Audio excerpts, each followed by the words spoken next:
Greetings, Benjamin J. the Victrola Guy with another in the series on the tinfoil phonograph. Well, I got a Lazy Susan out of the kitchen, so I thought I would do a video just to show you the machine itself at a vantage point where you can actually see around it and see what everything does. It's a pretty basic machine, as you can see.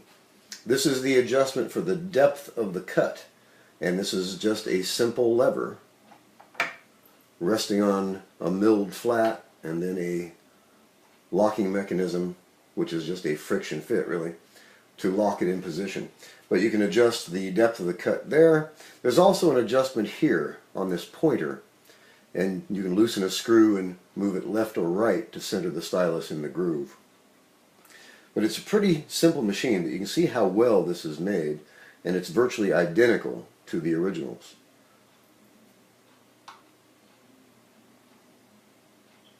And this is the feed screw, of course. This half of the mandrel shaft is threaded. And surprisingly, the stanchion is not threaded. There's just a flat steel spacer that fits into these grooves that allows it to traverse. So it would be quite simple to replace this with a throw-out lever. If you remove this, you can just move the mandrel back and forth rather than having to screw it back. You could just drop the lever, push it back, and you're ready to play or record again. Now on the back, this reproduction is so accurate it even has the nameplate, which is stamped. And it's an actual nameplate. It's not cast into the base. And the only thing missing on here is the serial number, of course. This is a reproduction. But it's such a high quality reproduction that someone who didn't know could be fooled into thinking this is an original machine. It is exactly like the original. And one strange thing about it, you notice the mandrel is steel, and yet the outside grooves are brass. This is actually a brass sleeve that's been pressed over this steel mandrel. And I've just always wondered why they would go to such great expense when they could have just grooved the steel. Why did they put this brass sleeve? This brass sleeve is like a 1/16 of an inch thick. And it's been pressed onto the steel mandrel, and then it's been grooved. It just seems like such an exorbitant waste of energy to push that sleeve on there. First you have to make them, and these dimensions have to be so exact as far as the size of the mandrel and the size of this strip of brass, and then press it on there, finish it, and then groove it. I don't understand why they did that. There's got to be a reason, I just don't know what it is. But again, it's a really, really simple machine. It's capable of recording about 60 words. As you see, the mandrel itself is about 2 inches wide. And the only drawback to it, of course, is by the time you get it turning, you've already used 3 or 4 grooves, which really limits the actual recording time you have. So Mary Had a Little Lamb fits on this rather well. It's almost as if it was designed to hold Mary Had a Little Lamb. And surprisingly enough, if the truth be known, that's probably exactly why it's this size, is because 90% of the time that's probably what was being said into a demonstration phonograph. Remember, this wasn't designed for making any kind of serious recordings at all. This is simply a demonstration machine to demonstrate the principle of the recording. Because when this machine came out, no one had ever heard a recorded sound before. And this was quite historic. And this is the third actual phonograph that Edison built. The first one, of course, was the Cruci. The second model was the Brady, used in the famous photograph. And this is the third model of the tinfoil phonograph. And this is actually the very first phonograph that was ever sold to the public. So when the phonograph went on sale, this is what people were buying. This really, really simple and really, really limited machine. And of course it was a total flop on the market.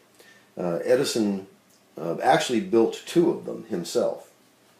One he sent to Paris to have it duplicated there. The other was duplicated here. But again, I just wanted to do a quick video so you could see the machine. The striping is just really, really well done. The machine itself, the overall quality of whoever built this really took some time with it. And it's all cast iron. This brass mandrel, or this brass sleeve on the mandrels, really throws me. I have no idea why they would do that. But the original is exactly like this. So, in any case, just wanted to do a quick video so you can see the machine itself. Really, really interesting machine, and you never see these things. I mean, an Edison tinfoil phonograph just does not come along very often. And really, really neat old machines. A lot of fun to play with, really limited, and surprisingly for being so simple, they're really, really difficult to use to get a good loud recording. But I just wanted to do a video so you could actually see the machine itself. Really, really neat machine. It's rather small. It measures about 10 by 12 inches, but it weighs almost 21 pounds. So it's quite heavy. It's quite a substantial machine. So I'm going to be having a box made for it for transporting it. But I had the Lazy Susan, so I thought I'd do a quick video so you could see the machine up close. And here's the adapter I made. Now, the original wooden horn just screwed into this threaded disc. So what I did was took some PVC and a 1/2-inch copper tube and made an insert that just screws in place of that horn. And that way I can use standard Edison horns. So I can plug it into a morning glory horn, I can use witch's hat horns, I can use the speaking tube, as you can see, and everything just slips on. And it makes it a lot easier and a lot more efficient. And that little horn was just really too small to use, and trying to stick a bigger horn in it was really ungainly. This is a lot easier because now I can just put a horn of any kind on here and use the one that works the best. So anyway, a quick video on the Hardy demonstration phonograph, as it's known, built in Paris by Edmond Hardy. This is the Edison 1878 demonstration tinfoil phonograph. So as always, if you have any questions, feel free to drop me an email to victrolaguy@gmail.com. I'm going to be doing lots of experiments with this, and you'll probably get tired of seeing it, but you know, there's almost no information available on these machines as far as actually using them. It's all trial and error. So going to be a lot of experiments with it. But I just wanted to do a video so you can see the machine up close. As always, if you have any questions, feel free to drop me an email, thevictrolaguy@gmail.com. And as always, thank you for watching.